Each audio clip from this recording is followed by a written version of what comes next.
গিরবেটার নতুন একটা টেইলারি দোকান এসে দেখি। আসসালামু আলাইকুম। ওয়ালাইকুম আসসালাম ওয়া রাহমাতুল্লাহ।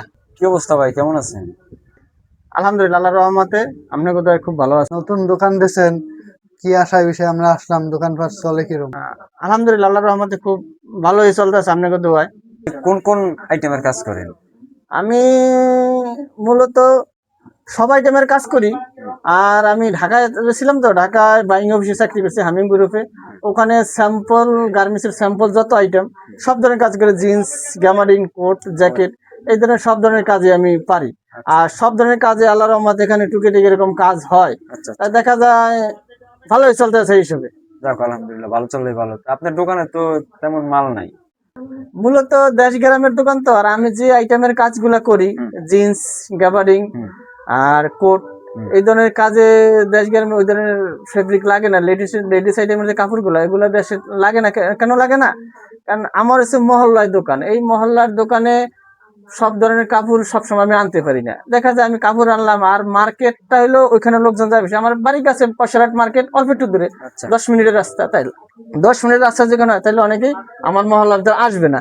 এই ধরনের সবাই চাইবে যে নতুন নতুন কাপড় আনা যায়। আর বাজারে সবচেয়ে বেশিরভাগই সপ্তাহে সপ্তাহে কাপড়গুলো নতুন নতুন আসে, এই জন্য বাজারে লোকজন যায় বেশি।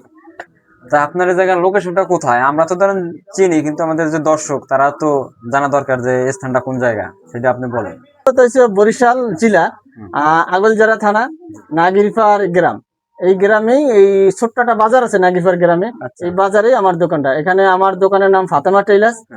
হয়তো ওখানে আসলে অনেকে চেনে যে ফাতেমা টেইলার্স। যদি কেউ না চেনে, আশা করে জিজ্ঞেস করে যে ভাই ফাতেমা টেইলার্সটা নাগিরপাড় কোন জায়গা, দেখাই দেবে যে অমুকখানে আছে। আচ্ছা, আপনার দোকানটা কয়টা থেকে কয়টা খোলা রাখেন? আমি দোকান সকাল 8টা থেকে দুপুর 12:30 তোমার খোলা রাখি। কারণ 12:30টার পরে আমি বাড়িতে যাই। এই আমার কাছেই বাড়ি, গোসল করি, নামাজ পড়ি, তারপরে আমি আবার আসি। আবার 3টা থেকে চালু করি। নামাজের টাইম আসর মাগরিব, এই 2 টাইম নামাজের টাইম অনেক সময় বন্ধ থাকে। নামাজের পর পরে আমি আমার দোকান খুলি। এখানে রাত্র 9টা 9:30 তখন আমার দোকান খোলা থাকে, যে কোনো সময় আসলেই পাবে। শুনছি আপনার দোকানে যদি ইমার্জেন্সির কোনো কাজ আছে তাড়াতাড়ি করিয়া দেন, এটা কিভাবে কি করিয়া দেন? আপনি তো একা মানুষ, কিভাবে সম্ভব এটা? এটা কিভাবে সম্ভব? আসল কথা কি, আমাদের এই মহল্লা ভিতর দোকান, এখানে অনেক সময় খুব ইমার্জেন্সি কাজ নিয়ে আসে।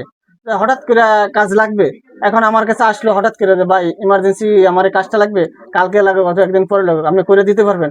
এখন যদি আমি যে বলি যে না আমি করে দিতে পারবো না, তাহলে হয়তো মানুষ অনেকে মন খারাপ করবে। এই জন্য আমি চেষ্টা করি যে যাতে আমার বাড়ির পাশে আমার দোকান, আর দোকানের বাড়ির পাশে আমার সবকিছু 2-4 মিনিট লাগে। এই জন্য আমি রাত্র বেশি হলেও চেষ্টা করি যে কাস্টমারের মনটা রক্ষা করার জন্য, মনটা যাতে ভালো থাকে। সে যদি আমার কাছে আসলে এরকম কথা না বলে যে আমি অনেক দূরে থেকে কষ্ট করে আসলাম ওনার কাছে, উনি আমার কাজটা করিয়ে দেন না, এই ধরনের মন্তব্য কোনো কাস্টমার আমার করতে না পারে। এই জন্য আমি যতভাব চেষ্টা করি যে আল্লাহ হয়তো আমাকে বাঁচা রাখলে আমি কাস্টমারে বলে রাখি যে ভাই আপনার আর্জেন্ট মাল আপনি পাবেন, আগামীকালকে আপনার টার্গেট আপনি পাবেন। যদি আল্লাহ পাক আমাকে হাতে বাঁচাইয়া রাখে তাহলে আপনি মাল পাবেন, আর যদি আমি মারা দেয় তাহলে আপনি পাবেন না। আপনার কথা শুনে আমাদের খুবই ভালো লাগলো। আমাদের এলাকায় এরকম একটা দোকানে আমাদের মহল্লায় দরকার। হ্যাঁ, এরকম একটা দরকার, আমাকে নাগেশ্বর বাজার দরকার।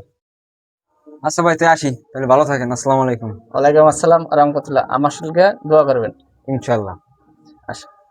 আইসেন ভাই। ওকে, ঠিক আছে, আল্লাহ হাফেজ। আল্লাহ হাফিজ।